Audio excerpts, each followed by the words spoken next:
Great Kenyans, people of great aspirations. Wa Kenya watu wa maana sana. Leo bado ni siku ingine yenye sasa nimekuja nikiendelea kuwazungumzia, lakini siku ya leo sitaki kuzungumza mambo ya siasa. Nataka nisungumze juu ya kitu ya maana na ya muhimu sana kwa kifamilia. Nayo ni nini?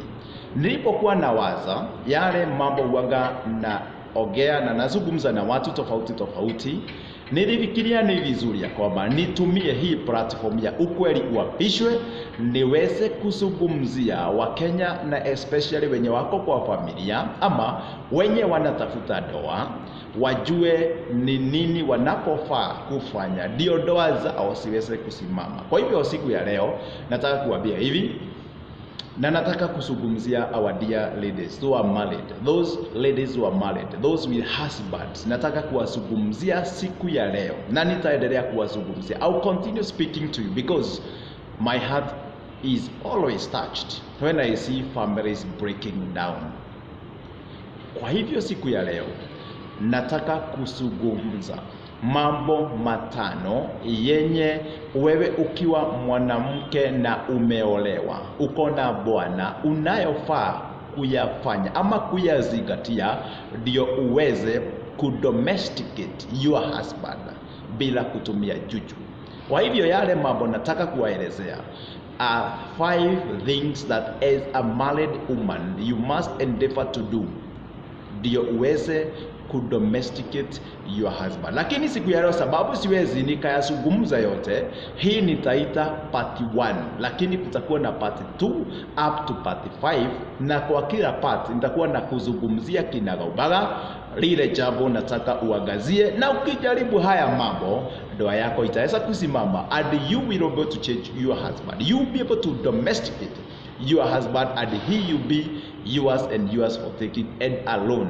It is possible, as you are going to see, if you execute the things that I'm going to tell you on this platform. But today, being the first presentation on this matter, allow me to tell you the very first thing, which is very vital, that I want you to do as a married woman. And I'm speaking on a platform of a man who is husband. What is this? Number 1, you must be ready to give your husband something that I call cars, yani CARS. Sio tugari, hapana. What I mean by this is this, and I am speaking, sincerely speaking, to tell you as a man, the first C in the car is you must give your husband a company.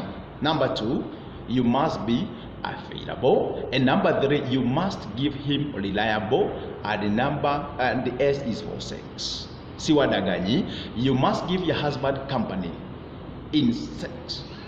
You must be part and parcel of sex with your husband. You must be readily available and you must be very reliable, such that when your husband is out there anajua ya kwamba akifika nyumbani hakuna kukuja kubagain.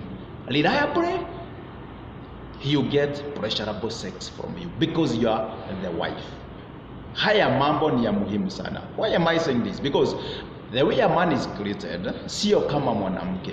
Mwanaume ameumbwa in such a way that akona tubo mbili. Kuna tubo ya kwanza yenye nikikula chakula inaenda kwa hii tubo ya kwanza, kwa hivyo ninashiba. Wakati every time you feel the stomach ya hii chakula, you must be ready to empty the other stomach. So it is very simple as a married woman. As you feel, you must be ready to empty. You feel, you empty. You feel, you empty. Hakuna kitu ingine. So it means it should not be an issue of bargaining. Freely give. Even the word of God says this. Freely give and allow your husband to pray with your body the way he wants. Lakini biblically sio mambo ingine yenye inafanyangwa yenye sio ya kimungu, hapana. Let your body be a praying field for your husband. Akisikia kuna kitu iko kwako anataka kuguza, wacha aguze. Wacha kushida ukisubwana na yeye. No, give it the way he wants. Mpe venye anataka, lakini sio kwa njia zenye si za kimungu, hapana. And you are going to realize if you can be able to do this, let me tell you, and you are available every time he needs you, and there is an opportunity for you to be together, you are available for him. sio vijisababu vingine zenye hasieleweki. And you are reliable such that wherever he is, he knows. Even if I take a month, immediately I run to my house. Things will be ready for me to take them the way I want and the much I want. Mwanamume kama yule, hii ni jambo la kwanza lenye litamfanya akuwe anayani kukua na yeye wakati wowote. Na nikitaka kuambia hivi, kama wewe ni mama, tuseme uko na ng'ombe yako ya gredi. Hiyo ng'ombe inatoka asubuhi inarudi jioni, inaenda malishoni asubuhi, jioni inarudi kwa nyumba ama kwa boma. Ukitaka ng'ombe yako isikamuliwe na mtu yeyote, unafaa kufanya hivi: asubuhi kabla itoke, kamua maziwa yote, milk everything from your cow. Alafu jioni inapoingia, enda ukamue ile maziwa ingine yoyote yenye imetengeneza. Kwa hivyo ile ng'ombe ikienda pale kulala, yule ng'ombe atalala vizuri bila ndoto baya, bila kufikiria ati sijui nini ama nini. Na ukiweza kufanya ile, wacha nikwambie, yule ng'ombe hata akiwa na huko malishoni, akiona mtu mwingine anamkaribia ako na bucket, atakuwa anapiga mateke.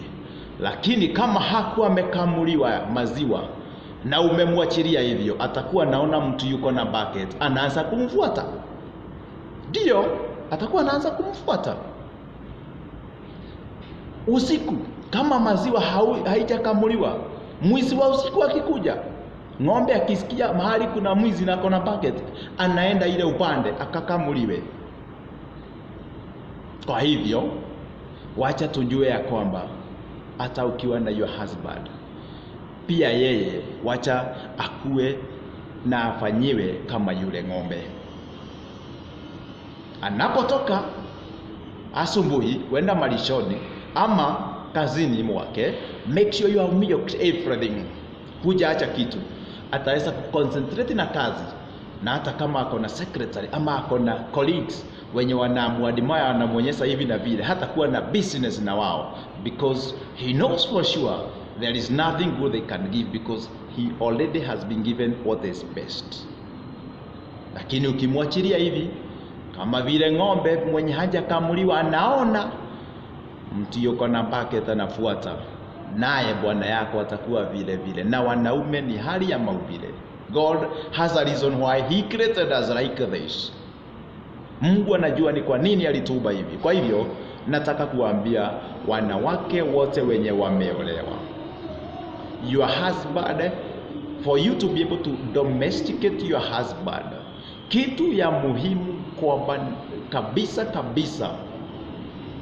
ni hapa: you must give your husband company in sex. You must be available for sex. You must be reliable sexually and in giving sex, and that is the first thing.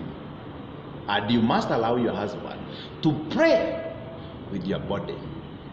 The parts that he views are nice for him. You throw. Hujui ni kitu gani alikuwa ameona, alafu nakuja kumkataza, sijui ulikasirika ama ulifanya nini. Hapana. Kuwa mwanamke mwerevu. In a time like now when you have a lot of sexual fortunes, domesticate your husband. It is very simple. That is number 1. I'll be telling you about number 2 up to number 4. Ukifuata utaweza kuona, if you execute the things that I'm going to share with you on this platform, you're going to see your marriage is working. And let me tell you this, men are not hard to domesticate, especially serious and committed men with purpose in this life. To domesticate, it's very simple. Kitu rahisi sana. Just 5 simple steps. Na hiyo ni ya kwanza, ndio muhimu sana. Fanya ile. Ikiwaelezea hiyo ingine utaona mambo. If you execute these things, you are going to realize your marriages are going to start. Utaanza kutoa ushuhuda hata kwa kanisa. Mambo inaenda mzuri. Na simbarikiwe unapoenda kuexecute hii ya kwanza. Ndio hiyo siku nyingine nitaongea juu ya hiyo ingine. Na Mungu anawapenda sana. Wanawake, ladies, you are married, start now. Start now. Give your husband a chance. Yes. Mpe. God bless you.